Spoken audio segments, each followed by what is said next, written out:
तो ध्यान देना हर एक बात पे, अपने देश के बारे में ही और अपने देश की शिक्षा और अपने देश के युवाओं को लेकर के कुछ बातें हैं जो भारत के हर एक नागरिक को जाननी जरूरी है, उन तक पहुंचनी भी चाहिए ये बातें।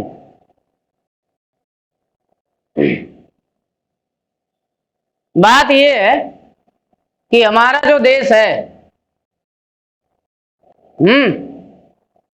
वो कर्म प्रधान देश नहीं है, नौकरी प्रधान देश है, शिक्षा प्रधान देश नहीं है। और आज इसीलिए हम लोग डेवलपिंग कंट्री में गिने जाते हैं। हमारा देश विकासशील देश में आता है, उसके पीछे वजह यही है, यहाँ पे शिक्षा को प्रधानता नहीं दी जाती है। किसको? नौकरी को। यहाँ पे कर्म को प्रधानता नहीं दी जाती है, धर्म को। वो भी धर्म का पता ही नहीं है इन लोगों को कि धर्म क्या चीज है। धर्म यहाँ पे, धर्म से मतलब क्या? हिंदू धर्म, मुस्लिम धर्म, सिख, ईसाई, ये सब लोग देखते हैं। इसी में लोग पड़े हुए हैं भारत के लोग। तो धर्म प्रधान देश है, जबकि होना क्या चाहिए? कर्म प्रधान देश। ठीक। और एक बात हमारे यहाँ ये देखने को मिलता है, नौकरी प्रधान देश है, वो भी सरकारी नौकरी प्रधान देश है। बच्चा अभी पैदा नहीं होगा, टैग लग जाएगा, कलेक्टर बनेगा, माने क्या? सरकारी नौकरी। पैदा नहीं हुआ तब तक टैग लग गया, डॉक्टर बनेगा, इंजीनियर बनेगा, माने सब सरकारी चाहिए। ये सरकार का कुत्ता बनाने में फायदा क्या है? अरे छोटा सा ही धंधा खोलो, खुद का खोलो, पढ़ लिख करके खोलो, लेकिन वहां पे रहोगे तो मालिक ना, सरकार पे भी लोड कम पड़ेगा। अब सरकार कितनों को जॉब देगी, है ना सोचने वाली बात। हाँ, देखो मैं इस जनता को भी ये समझाना चाह रहा हूं कि जनता खुद जो है भीड़ बढ़ा रखी है। ये जो जनसंख्या है, ये सरकार ने जनसंख्या नहीं बढ़ाई है कि घर घर घूम करके सरकार जनसंख्या बढ़ा रही है। जनसंख्या बढ़ाओ अभियान, चलो रे मोदी जी आज इसके घर बढ़ाना है। हाँ, ये सब नहीं है। तो गवर्नमेंट ये नहीं बोलती है कि आज इसके घर चल के जनसंख्या बढ़ाना है। जनसंख्या बढ़ाने का काम भी जनता ने ही किया है। अब पहले तो घर में जिला बना लेंगे, हाँ 10 to 20 तो पैदा हो गए, फिर सबको भेज देंगे रोड पे, जाओ रे सड़क पे नौकरी मांगो। हाँ, अग्निवीर बनेंगे सब, पता नहीं क्या क्या। तो मुझे नौकरी से समस्या नहीं है, सरकारी करनी है करो, कोई दिक्कत नहीं। मुझे समस्या इस बात से है कि भैया उतना ही पैदा करो जितना तुम झेल पाओ, गवर्नमेंट झेल पाए और ये धरती झेल पाए। अभी धरती पे इतने बच्चे हैं, इतनी जनसंख्या है कि एक तो और पैदा हुआ तो बोझ ही है वो, क्योंकि एक और पैदा होगा तो वो भी खाने के लिए मांगेगा कि नहीं, रहने के लिए मांगेगा कि नहीं, पीने के लिए मांगेगा कि नहीं। धरती से ही जाएगा ना सब कुछ। तो धरती पे बोझ बढ़ा, यानी और पैदाइशें अगर बढ़ी तो उन सब की भी डिमांड होगी, और वो डिमांड कहां से पूरी होगी? धरती से ही होगी, अर्थ से ही होगी। यानी धरती पे लोड क्या हो रहा है? बढ़ रहा है। अब कोई मानने वाला है नहीं, दूसरे को ज्ञान हर कोई देगा कि 2 ही रखना है। अब मैं ये कह रहा हूं कि कोई भी हो, अभी वो एक भी बच्चा रखने लायक नहीं है। क्यों रखने लायक नहीं है? क्योंकि उसको पैदा करेगा तो उसको खिलाने के लिए, पिलाने के लिए, माने हर एक चीज उसको लाके क्या करना पड़ेगा? देना पड़ेगा। और उसके बाप दादा यहाँ छोड़ के नहीं गए थे, सब कुछ हमको प्रकृति देती है, तो प्रकृति से, पृथ्वी से उठा करके उस बच्चे को देना पड़ेगा। तो लोड कहां पड़ेगा? नेचर पे। और नेचर पे लोड पड़ेगा तो नेचर की सारी व्यवस्थाएं क्या हो जाएंगी? चरमरा जाएंगी कि नहीं? बारिश देख रहे हो उधर उधर हो रही है, टाइम से नहीं होती है। ठंड का टाइम माने सर्दी, माने जितने भी मौसम हैं वो भी इधर के उधर अब हो गए। अब ग्लोबल वार्मिंग देख ही रहे हो अपने चरम सीमा पे। इन सब के पीछे सरकार जिम्मेदार है। कौन जिम्मेदार है? हर वो इंसान जिम्मेदार है जो अपनी रिस्पॉन्सिबिलिटी नहीं समझता है कि हम इस देश के नागरिक हैं तो जनसंख्या मेंटेन रखें, ताकि सबको बराबर बराबर समान मात्रा में चीजें क्या हो पाए, उपलब्ध हो पाए। हैं? अब एक वहीं पे है जो एक ही बच्चा हो गया या बच्ची हो गई उसी में संतुष्ट है कि बेटा हो चाहे बेटी हो, क्या फर्क है। अगर बेटा ही कायदे का निकल गया तो संभाल लेगा, बेटी ही कायदे की निकल गई तो संभाल लेगी मामला। भैया ये जेंडर से खेलना छोड़ो कि लड़का ही चाहिए लड़की नहीं चाहिए, ये सब क्या है। सीधी सी बात है, दोनों इंसान हैं। लड़का लड़की होने से पहले दोनों क्या हैं, इंसान। अगर उनको ढंग से पढ़ा लिखा करके टॉप लेवल पे पहुंचा दोगे तो लड़की ही क्यों ना हो, वो भी अपने माँ बाप को खिला पिला लेगी, ठीक ना। जरूरी नहीं कि लड़के भी खिलाएगा पिलाएगा और वंश आगे बढ़ाएगा। लड़की भी वो काम कर सकती है जो जिसकी उम्मीद किससे की जाती है, लड़के से। तो ये सब बुराइयां जो है समाज में हमारे फैली हुई हैं, अपने ही सब कुछ हम बढ़ा रहे हैं। क्या जनसंख्या हमारी प्यारी जनता ने बढ़ाया है। पॉल्यूशन हमारी प्यारी जनता ने बढ़ाया है। सड़क पे तोड़ फोड़ भी प्यारी जनता ही कर रही है। और गलत आदमी को नेता भी कौन बना रही है, प्यारी जनता।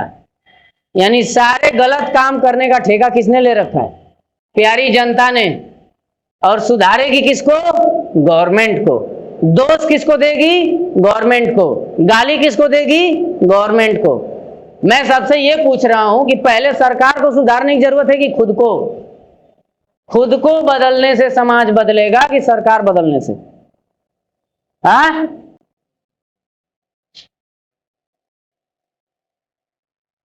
You must change your self. खुद से शुरुआत करो, दुनिया अपने आप बदल जाएगी। दुनिया को मत बदलो, start with your self and the world will be with your self. दुनिया भी तुम्हारे साथ चलेगी। यहां तो अपने हैं नंग धड़ंग घूम रहे हैं, यहाँ सड़क पे अग्निवीर बन रहे हैं। अभी जल्द ही मुझे बहुत गुस्सा आई थी, एक दो लाठी हमको मिल गए तो हम भी बजाए होते। ये तरीका नहीं कि सड़क पे तोड़ फोड़ करके नौकरी मांगी जाए। अगर तुम लायक हो तो पढ़ लिख करके वही नौकरी तुम पा सकते हो, ठीक ना। अब उसमें से कुछ बुद्धिजीवी निकल के आएंगे, कहेंगे पढ़ने पे भी नहीं मिल रही है। अरे मैं कह रहा हूं कि पढ़ने पे तुमको नौकरी नहीं मिल रही तो सिर्फ आर्मी में जाके ही देश की सेवा कर सकते हो क्या। मैं नहीं कर रहा हूं देश की सेवा। इससे बड़ी अगर कोई सेवा हो देश की तो बता दो मुझको। और मैं ये भी कह रहा हूं कि बॉर्डर से ज्यादा तो यहां जरूरत है सेवा की, क्योंकि यहां ज्यादा चोर लुटेरे पड़े हुए हैं, उनको सुधारना बहुत जरूरी है। क्यों पागल हुए हो भाई। अगर आर्मी में तुम नहीं भी जा पा रहे हो तो अपने आप को इस लायक बनाओ कि हम यहीं से रह करके इस देश की क्या कर पाए, सेवा कर पाए। सेवा ही तो करनी है, कोई जरूरी है बॉर्डर रेप जाके होगी।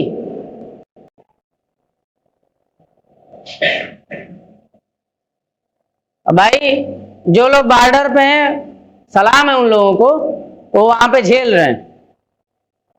लेकिन मैं साथ में ये भी जोड़ रहा हूं, मैं साथ में ये भी चाह रहा हूं, अंदर जो गंदगी फैली हुई है उसकी भी सफाई जरूरी है कि नहीं। वो कौन करेगा, हम ही लोग करेंगे ना, कि ब्रह्मा आएंगे करने, कृष्ण आएंगे अवतार लेके। ये वो सतयुग नहीं चल रहा है, त्रेता युग द्वापर युग ये सब नहीं चल रहा है, और नहीं यहाँ पे गीता का ज्ञान चल रहा है।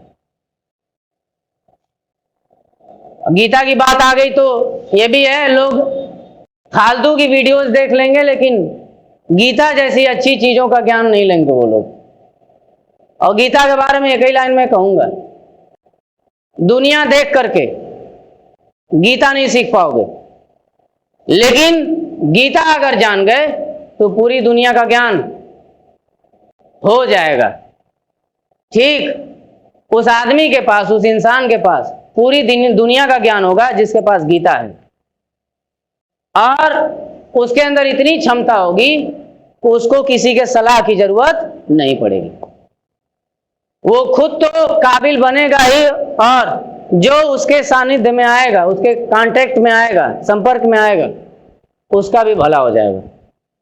गीता में इतनी ताकत है। तो लोग दुनिया घूमने निकल जाते हैं, लेकिन वहीं पे गीता है उसको अध्ययन नहीं करते, उसकी जानकारी नहीं लेते। मैं तो यही कहूंगा, सबसे पहले गीता पढ़ो। उम्र मत देखो कितने साल के हैं, थोड़ा तो समझ में आएगा। जो नहीं समझ में आएगा, मैं हूं समझाने के लिए। हर लाइन में समझाऊंगा कि कृष्ण जो है इस लाइन की मदद से कहना क्या चाहते हैं। लेकिन शुरू कर दो, थोड़ा तो समझोगे।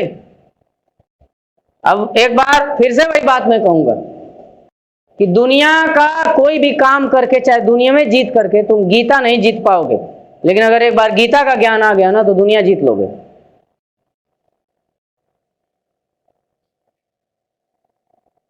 Most demanding, most selling, most popular और मोस्ट नॉलेज देने वाली बुक है ये।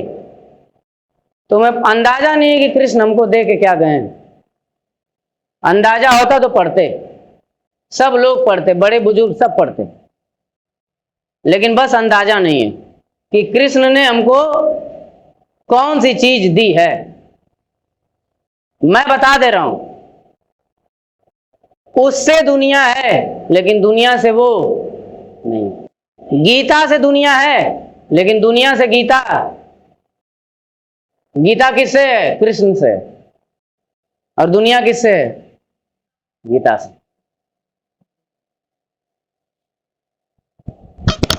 You must know these things properly. You must be well educated so that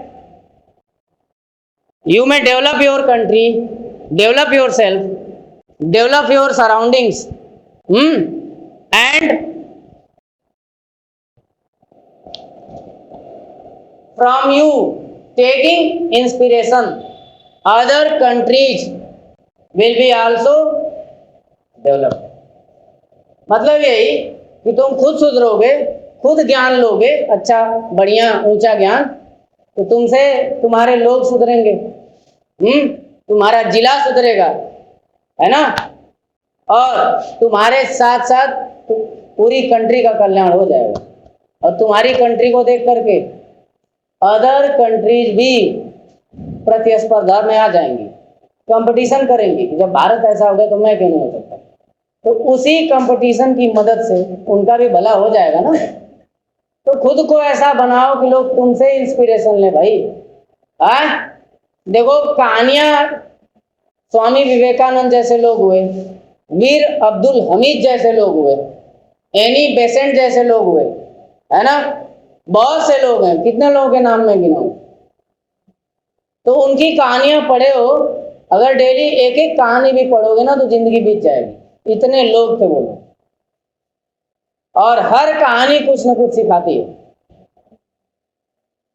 तो उनकी भी कहानियां पढ़ो, लेकिन मेन मुद्दा ये है, क्रिएट योर ओन स्टोरी। अपनी भी कहानी बनाओ भाई, कि तुम्हारी भी कहानी किसी पेज में, किसी पन्ने में, किसी बुक में आए, तुमको भी लोग जाने कि हाँ कोई था, ये चीज हमको उससे मिली है।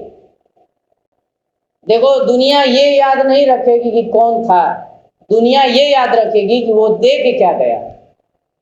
समझ गए? स्वामी विवेकानंद को लोग क्यों याद रखते हैं? उनके नाम की वजह से नहीं, उनके काम की वजह से, क्योंकि वो दुनिया को बहुत कुछ दे के गए। और सिर्फ भारत ही नहीं, सिर्फ भारत ही नहीं, विदेशी लोग भी आज भी उनके आगे हाथ जोड़ते हैं। वो नहीं है फिर भी हाथ जोड़ते हैं। क्यों ऐसा करते हैं बोलो? अब मैं अब्दुल कलाम का इनाम ले रहा हूं, मुझे नहीं लगता है कि उनको कोई गाली भी दे सकता है या उनके लिए कोई अपशब्द इस्तेमाल कर सकता है। क्यों? लेजेंडरी पर्सन थे वो। तो कहानियां पढ़ो, इंस्पिरेशन लो, और खुद की भी स्टोरी क्या करो, बनाओ। खुद की भी कहानियां बनाना शुरू करो कि भाई अब मुझे भी कुछ करना है, दुनिया से दुनिया को कुछ दे के जाना है, ताकि दुनिया मुझे याद न रखे, लेकिन मैंने जो काम किया है उससे दुनिया का कल्याण हो जाए, इतना हो। अब उसके लिए खुद का एजुकेटेड होना, खुद का वेल मेंटेन्ड होना बहुत क्या है, जरूरी है। अब खुद हो धूल फांकने वाले, खुद हो तफरी करने वाले, खुद हो यहां वहां मुंह मारने वाले, इससे देश आगे नहीं बढ़ेगा। तुम्हारा ही विकास नहीं होगा, देश की तो बात ही छोड़ो। एक बार फिर से कहूंगा कि भैया पैशनेट हो जाओ, बी पैशनेट, जुनून होना चाहिए। एक काम ऐसा सेलेक्ट करो जरूरी देख करके कि ये काम जरूरी है, अब मुझे जाते जाते करके जाना है, ताकि दुनिया मुझे भले भूल जाए लेकिन मेरे काम को न भूल पाए। एक बार अगर मन में ये बात आ गई तो तुम्हारा फोकस उसी पे हो जाएगा। उसके बाद हर दिन का शेड्यूल बन जाएगा अपने आप। भैया अब इस वक्त मुझे ये करना है, इस वक्त ये करना है, ऐसे ऐसे करके।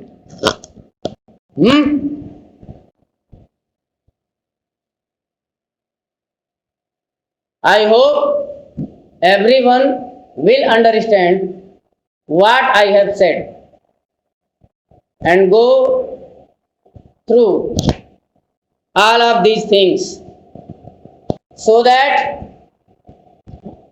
your development may increase. मतलब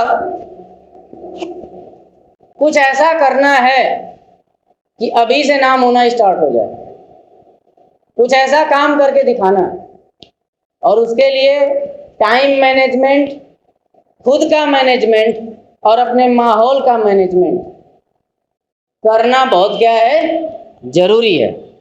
ठीक है, एक बार अगर लग गया कि ये चीज जरूरी है तो तुम उसको जिंदगी भर नहीं छोड़ पाओगे। ठीक, हम किसी चीज को क्यों छोड़ देते हैं, क्यों भूल जाते हैं? कोई भी हो, वो इंसान ही क्यों ना हो, या कोई वस्तु ही क्यों ना हो, या कोई विचार ही क्यों ना हो, हम उसको क्यों भूलते हैं, क्यों छोड़ते हैं? देखो, जिस दिन लग जाता है कि ये विचार जरूरी नहीं है, उस विचार को हम भूल जाते हैं।